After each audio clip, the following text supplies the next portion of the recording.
Mm. So this is the first part of the series that I wanted to do actually. I don't know where it will lead, but but I am thinking for a long time of doing a series where uh, it's just for the people who are interested in understanding the world through historical and philosophical context. Um, just to give an example, we in our childhood were educated mostly in a scientific temper. When I say scientific temper, uh, basically how the natural world will behave. We will never means most of us were not taught how societies behave, how humans behave, or basically our Indian culture is engineering or doctor culture, so they don't care uh, about the understanding of the humans. But there is a saying where um, all the intellectuals means all the intelligent people usually means people who study well will go into sciences, and the people who are jealous of them will go into humanities and control the people who actually went into sciences, which is mostly true when you look at the politicians across all the world. uh, they all comes from the humanity background. They don't come from the scientific background. You see very little number of physicists or mathematicians, economists to some extent coming into the position of power. Most of the people who are in the position of power comes from humanities, like lawyers, advocates, say, lawyers, advocates, and social activists, and philosophers. There are very few intellectuals in the sense who comes from a scientific background who get into mm, power. Whether you'll see the dictatorships also, most of them comes from humanities. Humanities, I meant to say people who know how to interact with people, not someone who understand the world. Who understand people will always come to power. So where I want this is just an introduction where I want to discuss about where the disconnect came. That is largely when it comes to India, it is largely because of our economic background, where the first thing that we do when we get into any school or educational institute is we want to get out of poverty. So when the only aim was to get out of the poverty, pushing sciences became a natural thing because that guarantees that we will get out of the poverty. Whereas in humanities, there are two extremes where some people who are very good at humanities will go into very high position, whereas some people will not go at all, will just not move in that economic ladder. Whereas the people who study sciences has can climb up the academic ladder if they put the effort. But the most when even the people who study sciences, when they came to the age of like 20, say, let's say 25, 30, they will come to understand that this skill is very important. Means this understanding is very important. Most of the people just give up. And they don't feel like they should be studying history or studying psychology or philosophy, thinking there is this notion that these are kind of what you call non-intellectual, or these are just jargon. This doesn't affect as much as physics or mathematics or some fields affect humanity or other humans, which is historically it is completely true because till industrial revolution, the things that affect the more, when you try to understand the time before the industrial revolution, it will become very much important to learn humanities because they operate in that level only. Whether you want to study religion, whether you want to study an empire building, military, and how the military conquests are performed, it it has very little to do with the scientific study and very much to do with how humans interact, or how some humans behave, or how humans as a group behave. Um, nowadays it is becoming more important because of urbanization and more of an individual nature of humans. Just to give an example, when we go like 20 or 30 years back, people used to live in groups. S- Groups in the sense their individuality is suppressed for the sake of the group identity. So all the people in the group behave similarly. So a person living in a society need not learn more about humans because they are very similar to him. Now, when we come to urbanization, because of this individual nature of the human, we have to understand every person in his own perspective, means in his own logical way. Um, just to give an example, in a historical context, when we study Romans or Gaelic people, we don't have to go into the individual nature of the Roman person, because it was mostly a Roman was defined on a societal level and all the citizens more or less confined to it. For example, the rule of law, or for example, the emphasis the Romans have on the cleanliness and infrastructure. Whereas when you come to the Gaelic people, they are more of a tribal, they are more of a warlike, they are more uh, prone to violence. Whereas the Romans are more kind of, I don't say they are not prone to violence, they prefer not to do violence. And they are more of a merchant like and an organized military rather than a individual warriors like the Gaelic people. Now, uh, now coming to our present, the reason that this humanities or the study of the people, or for example, the study of the history, it became important is because whenever we encounter a person, or when we are talking to the person, most of the people cannot have empathy for that person. Empathy, I'm not in the sense of talking about how they feel, but thinking in their shoes and understanding how they came to the conclusion without what you say, without dismissing them as some kind of fringe or kind of what the word that I'm looking for is kind of like condescending, rather than telling that he's wrong or something like that. We cannot, most of the people cannot able to reason why he came to that position. Even though they cannot reason, they'll dismiss it, thinking that it's not a legitimate thing, or it's just became like a competition, telling that okay, my worldview is much better than your worldview, rather than understanding where they came from and getting a principle for them. So as a starting point, I just have I'll be talking about some concepts and how they are understood in modern context, and how they are understood in a historical context, um, which I would like to say, like from my understanding, the things that I study historically and how much they differ from what people at present understand. I just want to this I would like to consider. I just want to set the tone of the conversation so that moving forward, you will be understanding like why I am discussing this concept and why it is relevant to our present. I'll not be just discussing about individuals. I'll be discussing about societies. I'll be discussing about um, the concepts that modern people understand differently from the ancient people, and how that evolved in the history. These kind of things.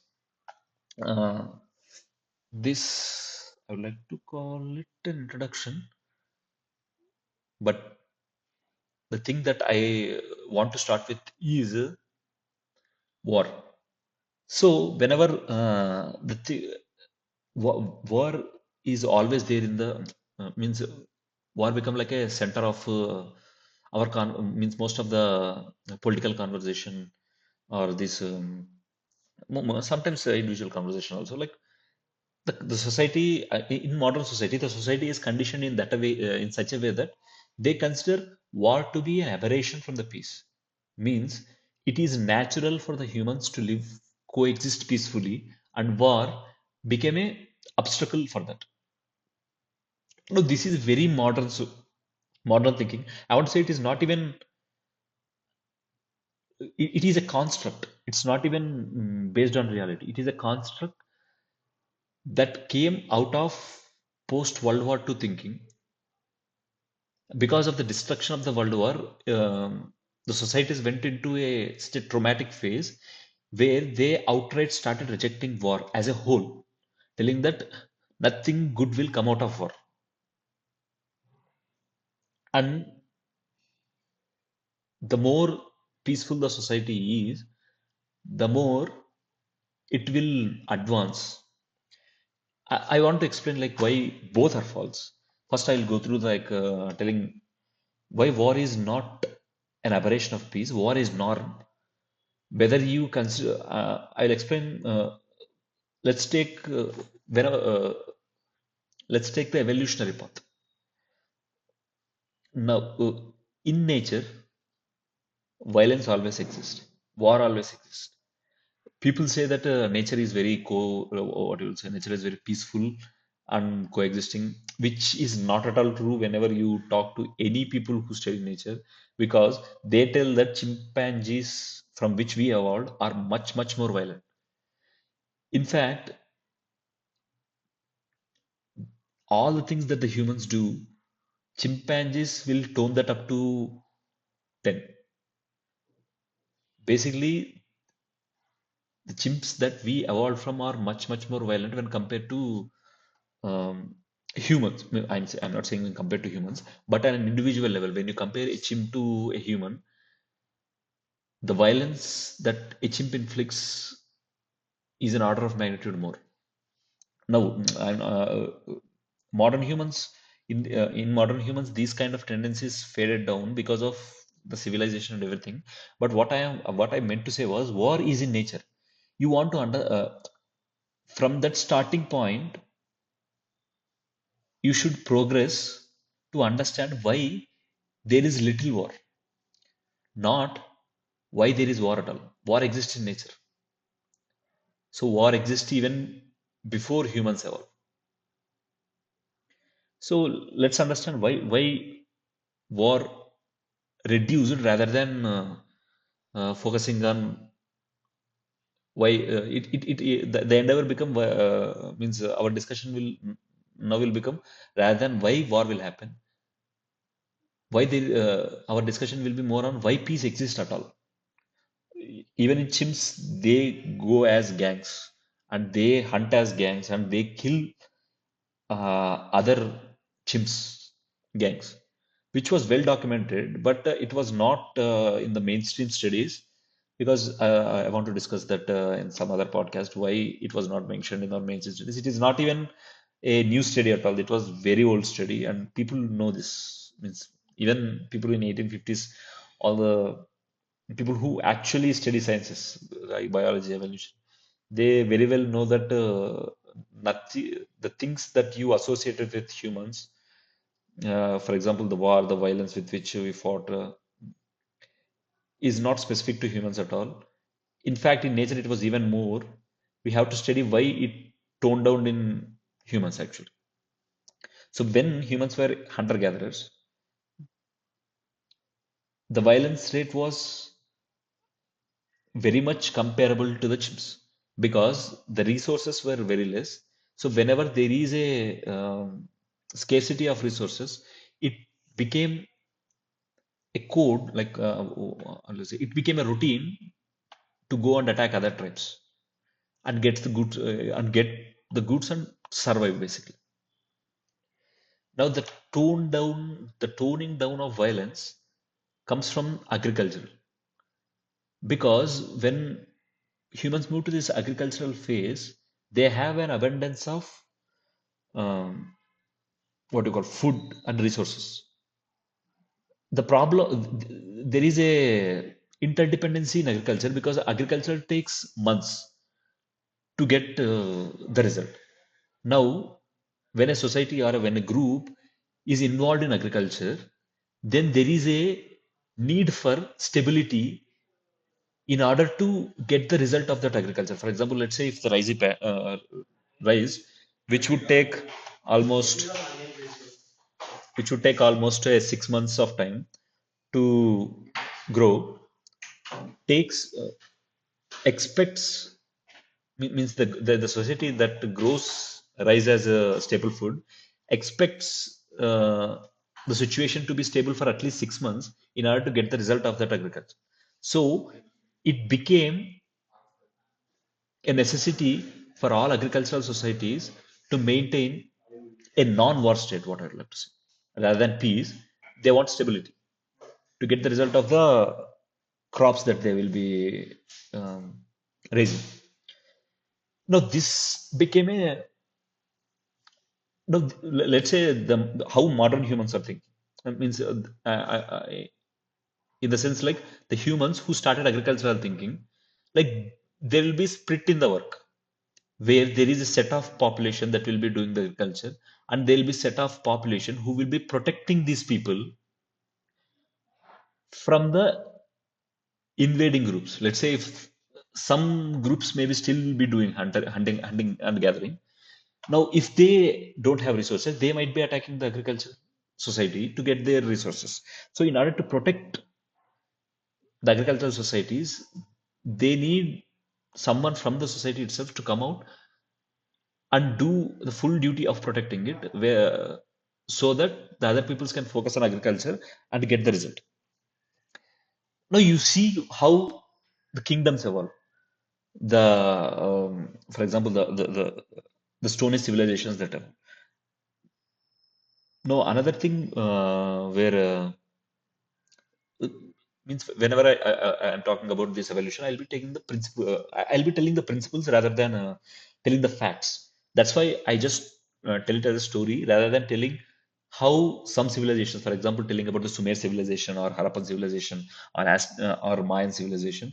I just I just want to tell the principle why these civilizations end up, all of them end up in this same stage. Now, when it's called to all the agricultural, let's say agricultural Stone Age civilizations, Harappa is not a Stone Age civilization; it's a Bronze Age civilization. I'm talking about, let's say, Mayans. Mayans were Stone Age all throughout the history. Means they don't have any um, metal workings at all. Now, when it comes to the Mayan civilization, let's take the example of Mayan civilization. Now, the center of the Mayan civilization is around Mexico, I guess, like Central America. I'm not very sure about the location. Now, let's say they formed a agricultural society, and there is a group that will be protecting uh, these agrarian societies from the hunter-gatherers. Now, in order to maximize the returns, let's say, what I would like to say is, in order to maximize the gain for agriculture, they need more land. The more land they have, the more survivability they have, and the more resources they have. So there is a need for these civilizations to expand and acquire the land. Now you see how violence from an individual level is mapped to group level. Previously, every individual used to fight and get whatever they want. Let's say in the chimps phase or hunter-gatherers phase. Hunter-gatherers phase, it's like a small band of people who used to get whatever they want through the violence. Now the work is divided. Some people will do agriculture, and some people will only involve in expanding or protecting, which is basically the business of violence. Now, it doesn't mean the agrarians doesn't have the ability to fight, and the protectors doesn't have the ability to do agriculture. It's just a divide of work. Now, when you Now you see why war became a necessity, right? This is a simplistic view of looking at the history. There are other views also. I'm just telling the more simplistic way because when you come to let's say from 1950, there will be a lot of communists who will be arguing that war should not be there because we have a lot of resources. This is one of the explanations for having war. Now there are other explanations as well. Let's say, see, there are two kinds of there's two streams of thinking. Means mainly they are divided into two streams of thinking. One was the evolutionary way of thinking, the behavior of the being, and another one was the philosophical way of thinking. The philosophical way of thinking comes from the civilized societies. Let's say after Greek, let's say let's take the Greek civilization. When you want to explain the Greek civilization, evolution only, thinking only through evolution is not enough. We have to think through philosophy as well to understand why they wage war. Mhm.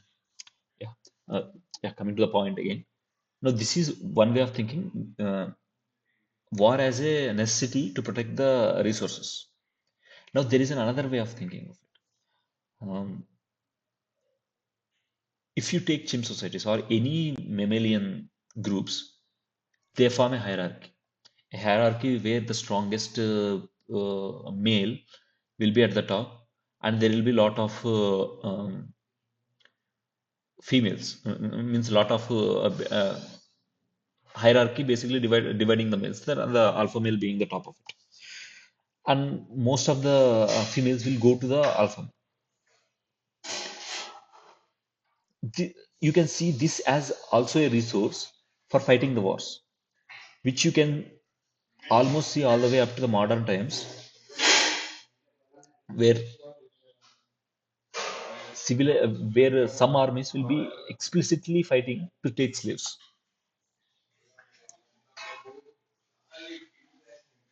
Now, these two are the resource factors why war came into existence.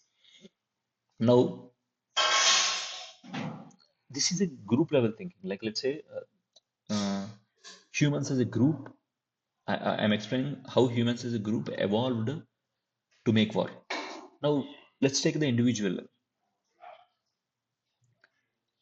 Violence is inherent in humans. It's not like um, ha- what I would like to say. What I would like to say was basically the violence that is coming from the chimps, let's say the animal kingdom, is inherent to humans. You cannot take that like that is natural. Let's say natural. When I meant to say was, let's say a tiger hunts a deer. You don't means there will be sensitive people who will say like uh, feel bad when deer dies and this, but that is nature. You cannot expect the tiger to die. They are just competing for the resources. Similarly, violence is as natural to humans as a tiger hunting deer. Now, in order to, nature has a purpose for putting violence in us. When this violence, violent nature in us was suppressed through civilization, it has to vent out something. It was basically Nietzsche's word when he said like uh, the civilization tames the animal in humans so much, at one point it will revolt, and the consequences for that will seem illogical for a person who thinks that this is the natural state of man. Being peaceful is the natural state of man, which is exactly true when you take the World War One or World War Two. Whenever you ask to other people why this war happened, like why they kill so much people, it's like crazy number of population as well. Like a third of Germany is gone, and 27 million of Russians are dead.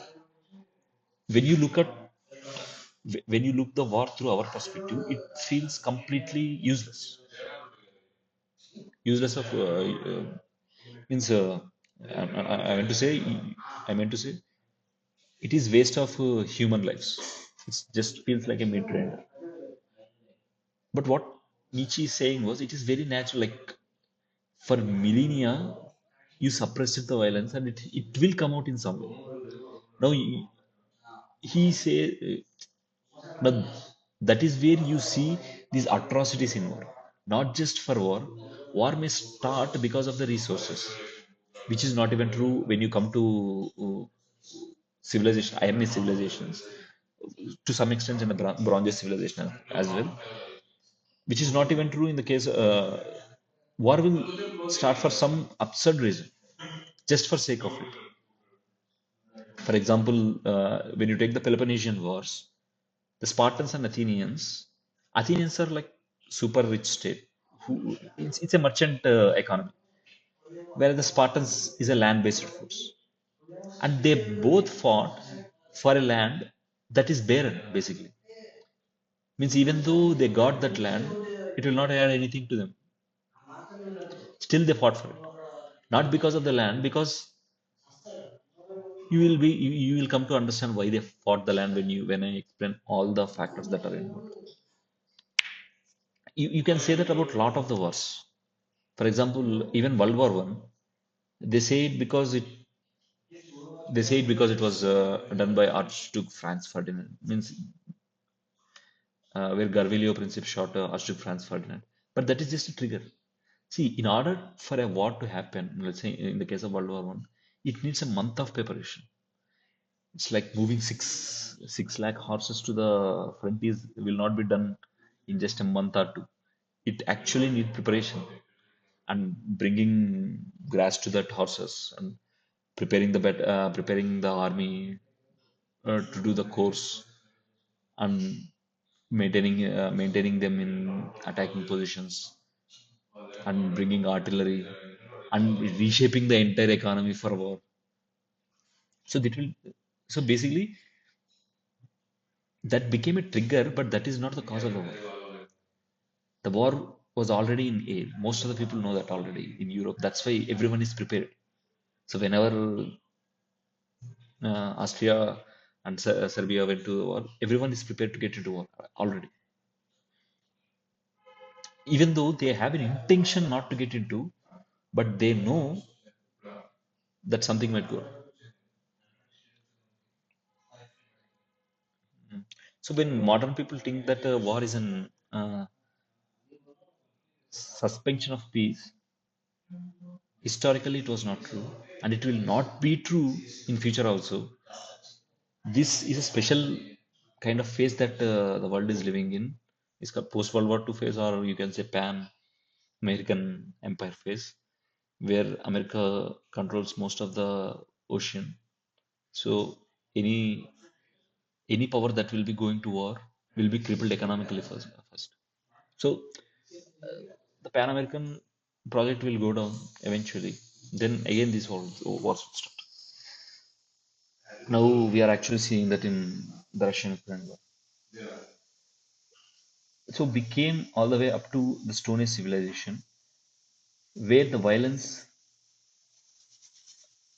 is very much means it is less compared to the tribal civilization, but the violence is very much there because the productivity that we can get from agriculture is not also very much means not very high, but it is comparatively high compared to the tribal society.